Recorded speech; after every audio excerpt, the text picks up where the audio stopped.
ನೋಡೋಣ. ಇಂದು ಬೆಳಗ್ಗೆ ನ್ಯಾಮತಿ ನಗರದ ವೀರಭದ್ರೇಶ್ವರನ ಆಶೀರ್ವಾದ ಮತ್ತು ಹೊನ್ನಾಳಿ ನಗರದಲ್ಲಿ ಪಾಂಡುರಂಗನ ಆಶೀರ್ವಾದವನ್ನು ಪಡೆದು ಈ ನಾಡಿನ ಲೋಕ ಕಲ್ಯಾಣಕ್ಕೆ ಒಳ್ಳೆಯದಾಗಲಿ ಅಂತ ಹೇಳಿ ಮತ್ತು ಈಗ ಪರಮ ಪೂಜ್ಯ ಪ್ರಸನ್ನದ ವಾಲ್ಮೀಕಿ ಸ್ವಾಮೀಜಿಗಳ ಆಶೀರ್ವಾದವನ್ನು ಪಡೆದಿವಿ. ಅವರಿಗೆ ನಾವೆಲ್ಲ ನಮ್ಮ ಹೊನ್ನಾಳಿ ಮುಖಂಡರು ನಾವೆಲ್ಲ ಮತ್ತು ಹರಿಹರ ಎಲ್ಲ ಮುಖಂಡರು ಸೇರಿ ಒಟ್ಟಾಗಿ ಪುಷ್ಪಾರ್ಚನೆ ಮಾಡಿದ್ವಿ. ನೋಡಿ, ವಿಜಯೇಂದ್ರ ದೆಹಲಿ ಯಾತ್ರೆ ರಾಷ್ಟ್ರೀಯ ನಾಯಕರಿಗೆ ಸೂಚನೆ ಇರ್ತು ಹೋಗಿರ್ತಾರೆ.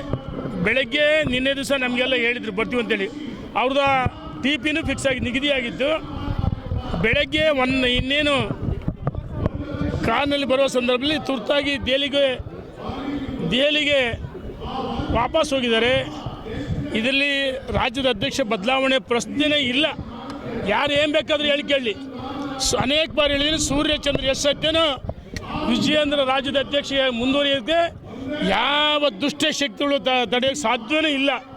ದುಷ್ಟಶಕ್ತಿಗಳು ಏನು ಬೇಕಂತ ಹೇಳಿ ತಡೆಯೋಕ್ಕೆ ಸಾಧ್ಯವೇ ಇಲ್ಲ. ಹೇಳಿ ಆಯ್ತಡ. ಆ ಮಹಾನುಭಾವನಿಗೆ ನನಗೆ ಕೆಲವೊಂದು ಬಹಿರಂಗ ಪ್ರಶ್ನೆ ಕೇಳ್ತೀನಿ. ನೋಡಿ, ಒಂದು ನಿಮಿಷ. ಈಗ ಅವರೇನು ಸನ್ಮಾನ ಇರೋದಲ್ಲ,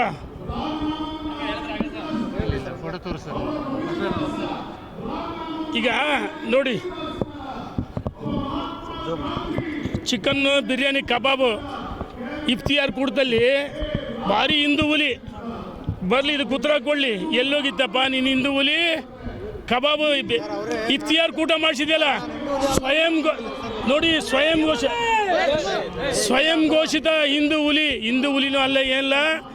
ಕಬಾಬು ಚಿಕನ್ ಬಿರಿಯಾನಿ ಯಾವ ಅಲ್ಪಸಂಖ್ಯಾತ ತಿನ್ಸಿದೆಯಲ್ಲಪ್ಪ, ಅವತ್ತೆಲ್ಲೋಗಿತ್ತು ನಿಂದಿತ್ತು. JDS ಹೋಗಿದ್ದಲ್ಲ, ನಾಚಿಕಾಗಲಿ ನಿನಗೆ JDS ಹೋಗಿದ್ದಿಲ್ಲ.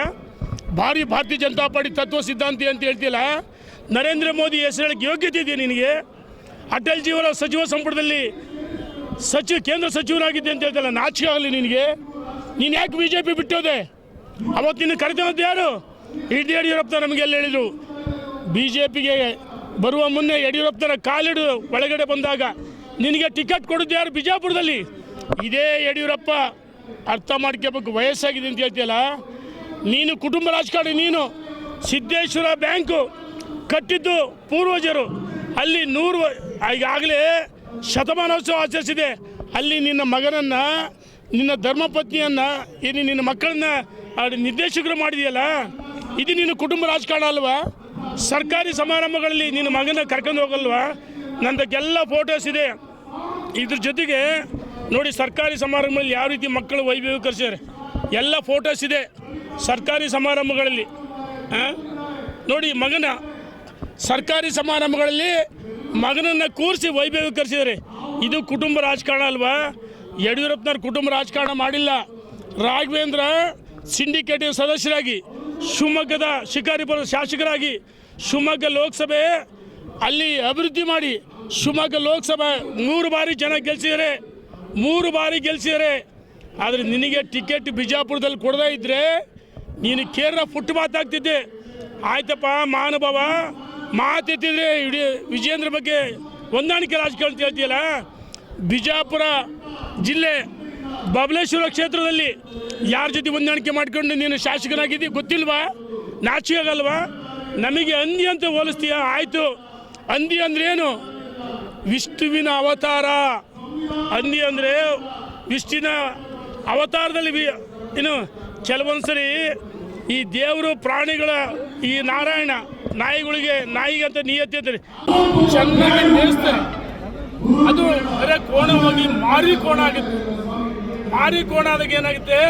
ಹಳ್ಳಿಗಳಲ್ಲಿ 5 ವರ್ಷಕ್ಕೆ 10 ವರ್ಷಕ್ಕೆ 15 ವರ್ಷಕ್ಕೆ ಕೋಣವನ್ನು ಬಲಿ ಕೊಡ್ತಕ್ಕಂಥ ಸಂಸ್ಕೃತಿ ನಮ್ಮಲ್ಲಿದೆ. ನಮ್ಮೆಲ್ಲ ಗ್ರಾಮೀಣ ಜನರಿಗೆ ಗೊತ್ತಿದೆ. ಆ ಬಲಿ ಕೊಡೋ ಮುನ್ನ ಅದಕ್ಕೆ ಎಣ್ಣೆ ಹಾಕಿ ಮಸಾಜ್ ಮಾಡ್ತಾರೆ. ಹಿಂಗೆ ಎಣ್ಣೆ ಹಾಕಿ ನೀವು ಅಂದರೆ ಸಣ್ಣ ಹೊಳಿ ಎಣ್ಣೆ ಹಾಕ್ತಾರ ಅಂದರೆ ಪಳ ಹೊಳಿಬೇಕು. ಹಂಗೆ ಮಸಾಜ್ ಮಾಡ್ತಾರೆ. ಆವಾಗ ಏನು ಮಾಡ್ತಾರೆ? ಉಪ್ಪಿನ ನೀರು ಕುಡಿಸ್ತಾರೆ. ಉಪ್ಪಿನ ನೀರು ಕುಡಿಸಿ ಬಲಿ ಕೊಡ್ತಾರೆ, ಸುಣ್ಣ ಉಪ್ಪು ಹಾಕಿ ನೀರು ಕುಡಿಸ್ತಾರೆ, ಆವಾಗ ಬೆಳಗಿನ ಜಾವ ಬಲಿ ಕೊಡ್ತಾರೆ.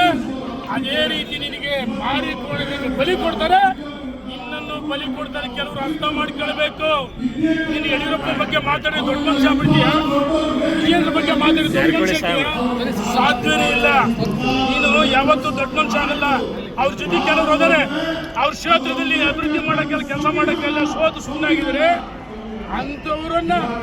ಅಂಥವ್ರಿಗೆ ನೀನು ದಂಡನಾಯಕ, ಅಂಥವ್ರಿಗೆ ದಂಡನಾಯಕ. ನೀನು ಗೊತ್ತಿದೆ ರಾಜಕಾರಣದಲ್ಲಿ ಯಾವ ಸಂದರ್ಭದಲ್ಲಿ ಏನು ಮಾಡಬೇಕು ನಮಗೂ ಗೊತ್ತಿದೆ. ನಾವು ರಾಜಕಾರಣ ಮಾಡ್ತೀವಿ, ಮಾಡಿ ತೋರಿಸ್ತೀವಿ ಅಂತ ಹೇಳಕ್ಕೆ ಇಚ್ಛೆ ಪಡ್ತೀನಿ. ಧನ್ಯವಾದಗಳು.